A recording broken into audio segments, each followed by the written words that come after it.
अस्सलाम वालेकुम रहमतुल्लाह दोस्तों, वेलकम टू माय चैनल। अच्छा जी, ये कुछ झटपट जवाब हैं आप लोगों के सवालों के, और उम्मीद है कि बहुत सारे लोग इन सवालों के जवाब ढूंढ रहे थे। नंबर एक, अगर आप पाकिस्तान में रहते हैं और आपने 8 अप्रूव जो वैक्सीन है ओमान की या फिर यूएई की जितनी भी अप्रूव है, या सऊदी की, या जिस भी मुल्क की जितनी भी अप्रूव वैक्सीनेशन है उनमें से वैक्सीनेशन आपने नहीं लगवाई, कोई और वैक्सीन लगवा ली है, तो अब मैं क्या करूं? क्योंकि मैं जा नहीं सकता उस मुल्क, तो मैं क्या करूं?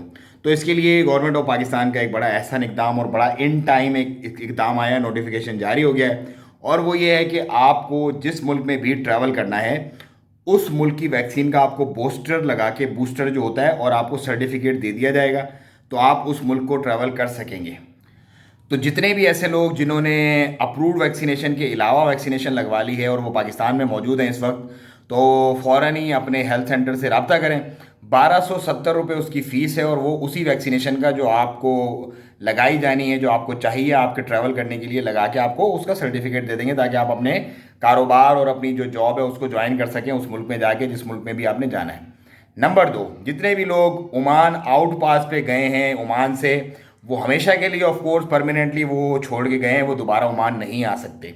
ये बात मुझसे बहुत सारे कमेंट्स में लोग पूछते हैं, इसीलिए इस बात का मैं जवाब दे रहा हूँ, क्योंकि आप अपनी मर्जी से अपने सारे फाइन माफ़ करवा के गए हैं, तो अब आप दोबारा ओमान नहीं आ सकते।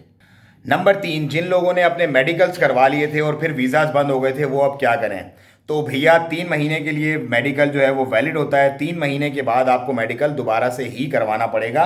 इसका और कोई सोल्यूशन नहीं है, उसकी डेट नहीं बढ़ सकती, क्योंकि जब आपका मेडिकल हुआ था उस वक्त की हेल्थ कंडीशंस उन्होंने लिख दी थी। अब आपकी क्या हेल्थ कंडीशन है वो आपके मेडिकल में ही पता चलेगा। तो नया मेडिकल करवाएं ओमान आने वाले, क्योंकि वीज़ाज खुल गए हैं। 1 सितंबर से वीज़ाज आपके जो हैं वो अप्रूवल्स होना शुरू हो जाएंगी। अप्लाई आप अभी भी कर सकते हैं, कोई दिक्कत नहीं है। वीज़ा तनाजुल वाले जितने भी लोग हैं जो ओमान में ही मौजूद हैं और अपना वीज़ा तनाजुल करवाना चाहते हैं, उनके लिए कोई ममानियत नहीं है, वो अभी यहाँ पर रह करके भी अपना वीज़ा तनाजुल करवा सकते हैं।